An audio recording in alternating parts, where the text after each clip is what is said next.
জানি। খুব ভালো বক্তৃতা দিতে পারতেন। তো তাকে রবীন্দ্রনাথ বললেন যে আপনারা এই যে এত এরকম চোস্ত ইংরেজি এসব বক্তৃতা দেন, এই চাষাভূষরা শুনতে আসে, তারা কি বুঝবে? তো তখন ঠিক আছে, আপনি তাহলে এক কাজ করুন, আমরা ইংরেজি ছাড়া আমরা বাংলায় বলতে পারি না, আচ্ছা, আমরা ইংরেজি বলবো, আপনি বাংলায় অনুবাদ করে দেবেন। সেইবারে হলো রাজশাহীতে বোধহয়, মানে বড় বড় নেতারা ইংরেজিতে বক্তৃতা দিয়েছেন, রবীন্দ্রনাথ ঠাকুরের মতন লোক ইন্টারপ্রেট করছে, তখন বসে বসে অনুবাদ একদম ওরা অনুবাদ করছে, অবশ্য রবীন্দ্রনাথের নিজের ভাষা, বুঝেছো? কাজে যখন হয়ে গেল, তখন বেরোবার পর সেই লালমোহন ঘোষ রবীন্দ্রনাথকে বললো, well Rabibabu, did your chashas and bhushas understood your flowery Bengali? মানে ওই বাংলাও তো চাষা ভূষারা বুঝতে পারবে না।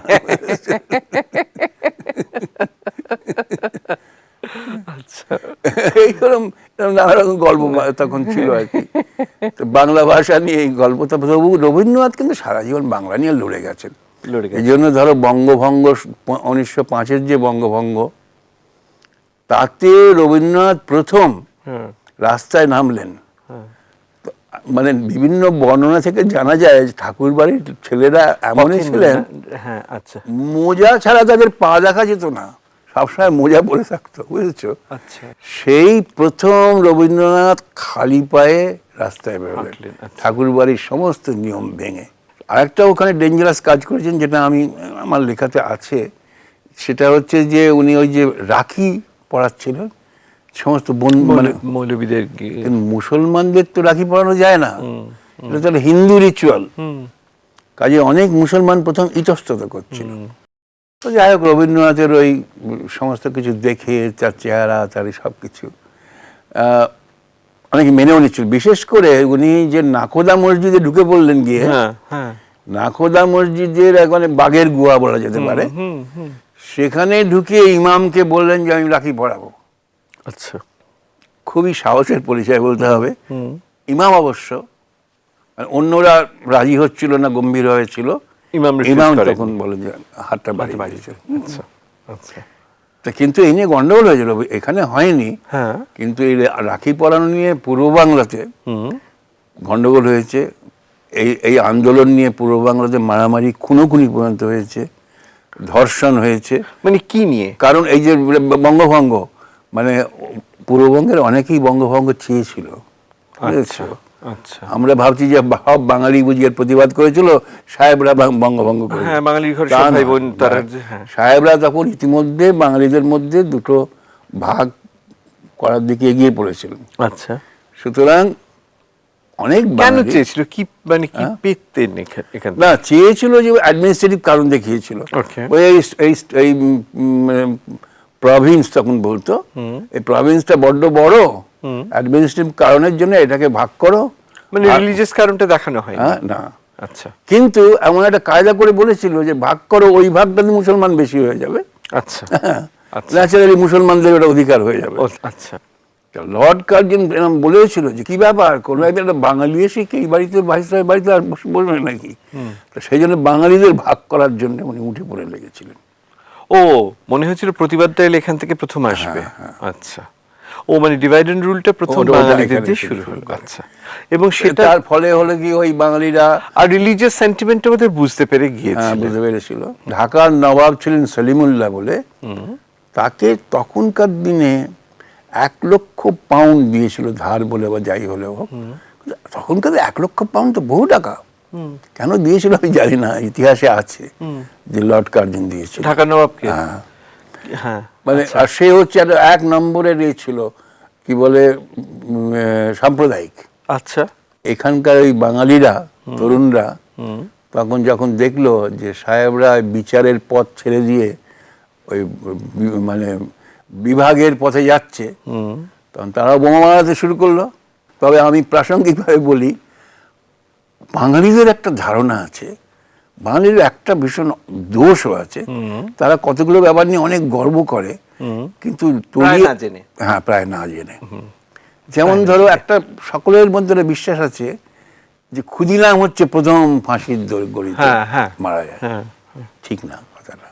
তার অনেক আগে মহারাষ্ট্রে চাপেকার ভাইরা 3 ভাই তারা ফাঁসিতে প্রাণ দিয়েছিল, আচ্ছা এবং তিলক তাদের ইন্সপায়ার করেছিলেন। আচ্ছা।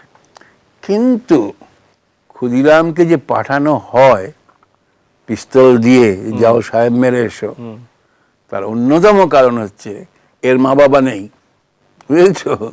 একে কেউ আটকাবে এর না। ছেলেটার মা বাবা নেই, গেল ঠিক আছে, ধরা পড়লো যে মরলো তো মরলো, যা, বুঝেছো?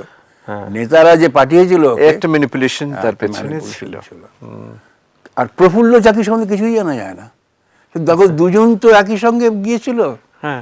প্রফুল্ল তো বরং সে ধরা দেয়নি, সে আত্মহত্যা করেছিল রেল স্টেশনে। ক্ষুদিরাম ধরা পড়ে, কাজে প্রফুল্লর অবদান কম কিছু না, তো প্রায় কিছুই জানা যায় না। আমিও খুব কম জানি। মানে ওই একটা অনাথ বালককে গ্লোরিফাই করার জন্য, যে আহারে দেখো সাহেবকে অনাথকে ফাঁসি দিচ্ছে টিচ্ছে, এইসব আর কি। হ্যাঁ, মানে একটু সেন্টিমেন্টালাইজ করবার একটা একটা একটা আর এই যে মানে ফাঁসিতে যাওয়া বা এগুলোর কারণ একটাই বারিন ঘোষ বলেছে যে এগুলো যে দৃষ্টান্ত স্থাপন করা, হ্যাঁ আমরা জেল খাটবো, দরকার হলে ফাঁসিতে যাব, যাতে আমাদের দেখে তরুণ সমাজ তারা উদ্বুদ্ধ হয়, তারা এগিয়ে আসে, এই একটা ভেবেছিল। আন্দামানের জেলে যদি যাও, ওখানে সব তালিকা করা আছে যে এই জেলে কারা কারা ছিল, তুমি দেখবে যে 80% বাঙালির নাম, বুঝছো? তার একটা কি কারণ সুনীল দা, যে কলকাতাটা ক্যাপিটাল? না, সার্জনের ক্যাপিটালে যাবে না, ক্যাপিটাল তো 1913 সালে শিফট হয়ে গেছে। হ্যাঁ, তারপরে তো কলকাতা ক্যাপিটাল না। আচ্ছা, তারপরে তো তারপরে ডিটেও রয়েছে, অনেক চলেছে। এটা প্রায় মানে 20-20 দশকের শেষ পর্যন্ত চলে, সূর্য সন্ধ্যে 9 পর্যন্ত। আচ্ছা, তারপরে গান্ধীজির প্রভাবটা খুব বেশি আসে। কোন সময় থেকে? ওই যে 30-এর দশকের গোড়া থেকে, 3-এর দশকের গোড়া থেকে গান্ধীজির ওই মানে অহিংসা আর অস্ত্র, যেটা সত্যাগ্রহ টত্যাগ্রহ, এটা মানে বাংলায় তার এফেক্টটা কত? বাংলায় খুব একটা বাঙালিরা নেয়নি, কিন্তু বাংলার কংগ্রেস মেনে নিয়েছিল। এই যে গান্ধীজির নেতৃত্বটা সর্বভারতীয় স্তরে, এটা কি প্রায় একটা অঘোষিত নেতার মতন? মানে না, গান্ধীজি না, ওকে গান্ধীজির গ্রেটনেস স্বীকার করতেই হবে। যেমন কি করে বুঝলেন উনি যে এই যে ভারতের অধিকাংশ জনতা, যাদের একটা পরবার মতন পোশাক নেই, লেংটি পরে ঘুরে বেড়ায়, তাদের নেতা হয়ে, ব্যারিস্টার হয়ে, টাই পরে, কোট পরে আমি তাদের নেতা হব? চিরকাল তো তাই হয়েছে, অন্য নেতারা তাই করে এসছে। গান্ধীজি তাই করেছেন এতদিন, করেছিলেন উনি। এই যে কোটগুলো খুললেন, কোট প্যান্টুল খুললেন, খুলে একটা ছোট্ট ধুতি পরলেন, হ্যাঁ, ভারতবর্ষকে রিপ্রেজেন্ট করবেন, বললেন যে আমি তো ওদেরই একজন। এটা বোধহয় গান্ধীজি এইটা বুঝেছিলেন যে ইংরেজদের বিরুদ্ধে অস্ত্রটা হচ্ছে ইংরেজি ভাষা। না, কিন্তু সেই সঙ্গে সঙ্গে উনি তো গুজরাটিতেও লিখতেন, গুজরাটি ভাষারও উন্নতির চেষ্টা করেছেন। রবীন্দ্রনাথের জীবনী পড়লে তুমি দেখতে পাবে, গান্ধীজি যখন রবীন্দ্রনাথকে গুজরাটে নিয়ে গেছেন, তা নিয়ে গিয়ে রবীন্দ্রনাথ সবরমতী আশ্রম দেখাতে, না, ওই বক্তৃতা তুলে, বক্তৃতা করে চাঁদা তোলা বিশ্বভারতীর জন্য। তো রবীন্দ্রনাথ যখন বক্তৃতা দিচ্ছেন, কি করবেন, গুজরাটে কি করে বক্তৃতা দেবেন, ইংরেজিতে দিচ্ছেন। গান্ধীজি রবীন্দ্রনাথকে বলেন তুমি হিন্দিতে দাও, তবু লোকে বুঝতে পারবে, সাধারণ লোক ইংরেজি করে বুঝবে, ওই যেটা রবীন্দ্রনাথ নিজে বুঝতে পারছি। আর রবীন্দ্রনাথ হিন্দিতে তো অভ্যস্ত নন, কিন্তু রবীন্দ্রনাথ হিন্দিতে বক্তৃতা দিয়েছেন বেশ কয়েকটা জায়গায়। আচ্ছা, বুঝেছো? আচ্ছা, তার রেকর্ড আছে যে, হ্যাঁ, এটা তো তোমার রানুভানুতে আছেও। হ্যাঁ, এগুলো তখনকার দিনে ছিল। যে ইনফ্যাক্ট রানুভানুতে ওই যে রকফেলার ওকে দেখে একটা জাস্ট ফকির বলে পয়সা দিয়ে চলে যায়, যে কি সুন্দর ওই জায়গাগুলো। রানুভানুতে গিয়ে আমার মনে হয়, রানুভানুটা যখন তুমি লিখলে, তখন বোধ হয় একজন প্রৌঢ় রবীন্দ্রনাথের প্রতি তোমার একটা মমতা এলো। আমি নিজেও তো প্রৌঢ় হচ্ছি না, শুধু তাই না, শোনো, আমরা যখন অল্প বয়স আমাদের ছিল, তখন আমরা ভাবতাম যে 60 বছরের লোক তো বুড়ো, একদম বুড়ো যাতা। হ্যাঁ, তা নিজে 60 বছর হওয়ার পর বললাম খুব তো খারাপ না, সবই তো ঠিকঠাকই আছে। হয়তো আগেকার থেকে এখন একটু অন্যরকম হয়েছে হয়তো আয়ুর ব্যাপারটা।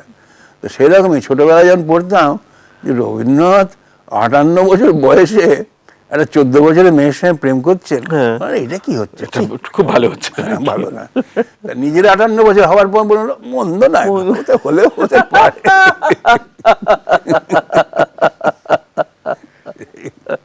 আমাদের তো ইতিহাস বলে সত্যি কিছু রইলো না, কিন্তু এগুলো অন্তত থেকে যাবে বলে মনে হয়। দেখা যাক।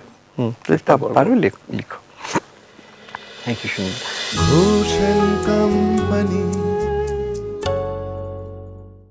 স্টার জলসার প্রিয় শো দেখার জন্য সাবস্ক্রাইব করুন আমাদের ইউটিউব চ্যানেলে এবং আপডেটেড থাকার জন্য প্রেস করুন বেল আইকন। চলো চলো চলো চলো পাল্টাই।